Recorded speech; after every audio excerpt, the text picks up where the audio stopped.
English বলতে গেলে ইংলিশের সেন্টেন্সের কনস্ট্রাকশন এবং গ্রামার এই দুটো জানা ভীষণই জরুরি। বাট তবুও আমি তোমাকে বলবো যে আজকে আমি যে সেন্টেন্স গুলো বলবো সেগুলো কিন্তু তুমি অবশ্যই সেগুলোর মধ্যে গ্রামার আছে, গ্রামার আর সেন্টেন্স কনস্ট্রাকশন ছাড়া তো কখনো বলতেই পারবে না ইংলিশ। বাট আজকের সেন্টেন্স গুলো কিন্তু তোমার কাছে যেটুকু ভোকাবুলারি আছে বা তুমি যেটুকু জানো সেইগুলো নিয়েই বলতে পারো। তো সেই ধরনের সেন্টেন্স গুলো কি সেটা জানতে হলে you have to watch this video till end. Hello everyone, this is Barnali here and you are watching me in Barnali classroom. তো দেখো আজকে কি ধরনের সেন্টেন্স করব। অবশ্যই আজকে সেন্টেন্স গুলো ডেইলি ইউজ সেন্টেন্স হবে এবং সব থেকে বেসিক লেভেলে তোমরা যারা গ্রামার ছাড়া ইংলিশ কিভাবে বলবে বুঝতে পারছো না তাদেরকে বলবো এই ধরনের সেন্টেন্স গুলো ব্যবহার করতে পারো। এই ধরনের সেন্টেন্স গুলো হচ্ছে সব থেকে ইজি সেন্টেন্স। তো চলো সেই ধরনের সেন্টেন্স গুলো কি দেখে নেওয়া যাক। So let's get started. তো আওয়ার ফার্স্ট সেন্টেন্স ইজ বোঝার চেষ্টা করো। বোঝার চেষ্টা করো, চেষ্টা করা ইংলিশ ট্রাই আমরা সবাই জানি। তো বোঝা ইংলিশ আন্ডারস্ট্যান্ড। সো বোঝার চেষ্টা করো, try to understand. Try to understand, try to understand মানে হচ্ছে বোঝার চেষ্টা করো। নেক্সট সেন্টেন্স হচ্ছে মোমবাতি নিভিয়ে দাও। নিভিয়ে দাও, মোমবাতি নিভিয়ে দাও, এটাকে আমরা বলবো blow out the candle. Blow মানে হচ্ছে নেভানো বা ফু দেওয়া। আমরা বলি না, দেখবে যখন কারোর বার্থডে হয় ব্লো দ্য ক্যান্ডেল, তো ব্লো দ্য ক্যান্ডেল এটার মানে হচ্ছে মোমবাতিটা নিভিয়ে দাও। তো blow out the candle, candle মানে হচ্ছে মোমবাতি। নেক্সট, ফ্যানটা চালু করো। ফ্যানটা চালু করো, switch on the fan. Switch on the fan.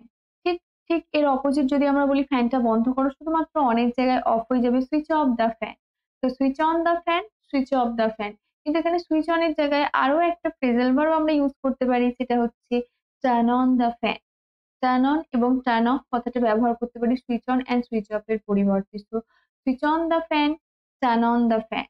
Switch off the fan, turn off the fan. Next, জুতো খুলে ফেলো। জুতো খুলে ফেলো, take off your shoes. Take off your shoes. Take off মানে হচ্ছে খুলে ফেলা। ঠিক যেমন জুতোর ক্ষেত্রে আমরা বলতে পারি যে জুতো খুলে ফেলো, টেক অফ ইউর শুজ, সেরকমই যদি বলি মোজা খুলে ফেলো, ঠিক সেম এটাই হবে টেক অফ ইউর সক।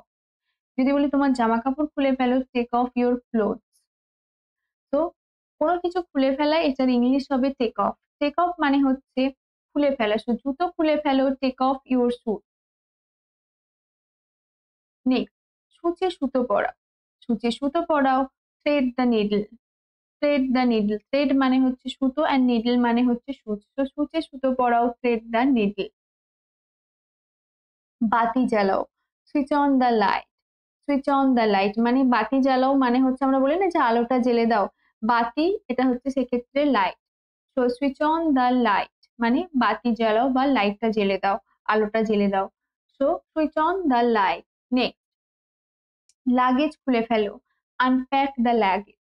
Unpack the luggage. আনপ্যাক মানে হচ্ছে খুলে ফেলা। তো আমরা যেমন কি হয় যখন কোনো কিছু কোথাও যাই তখন কি বলি আমাকে প্যাকিং করতে হবে। তো প্যাকিং এর অপোজিট হচ্ছে যখন সেই প্যাকিংটা খোলা হয়। So that is unpack. তো লাগেজ খুলে ফেলো, আনপ্যাক দ্য লাগেজ।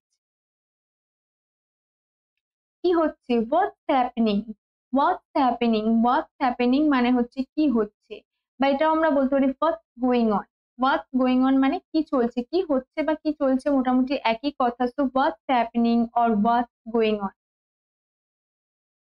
ওই সাবান ব্যবহার করো না, don't use that soap. Don't use that soap মানে ওই সাবান ব্যবহার করো না বা ওই সাবানটা ব্যবহার করো না। So don't use that soap. আমি কিছু ফল খেতে চাই, I want to eat some fruit. I want to eat some fruit.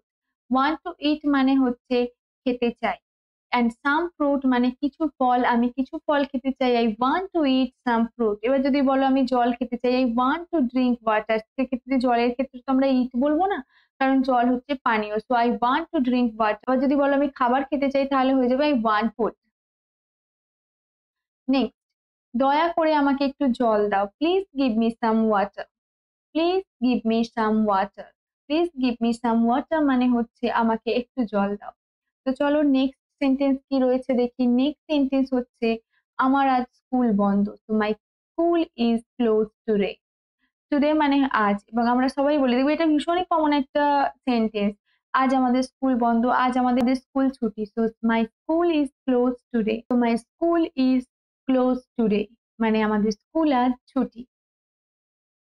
Next, আমাকে একটু সাহায্য করতে পারো? Can you help me a little? Can you help me a little? বা can you give me your hand? Can you lend me your hand? মানে আমাকে কি একটু সাহায্য করতে পারো? এটাকে আমরা নানাভাবে বলতে পারি, বাট সবথেকে ইজিলি এইভাবে বলতে পারো। Can you help me a little? A little মানে হচ্ছে একটু, অ্যান্ড হেল্প মানে সাহায্য করা। এটা প্রশ্ন করা হয়েছে সেই কারণে ক্যান দিয়ে শুরু হচ্ছে। So can you help me a little? আমি একটু বিশ্রাম নিতে চাই। So I want to take some rest. I want to take some rest. আমি একটু বিশ্রাম নিতে চাই। নেক্সট, আজকে অনেক কাজ বাকি আছে। There is a lot of work left today. Left মানে হচ্ছে কোনো কিছু বাকি থাকা। সো আজকে আমার অনেক কাজ বাকি আছে। There is a lot of work left today. There is a lot of work left today.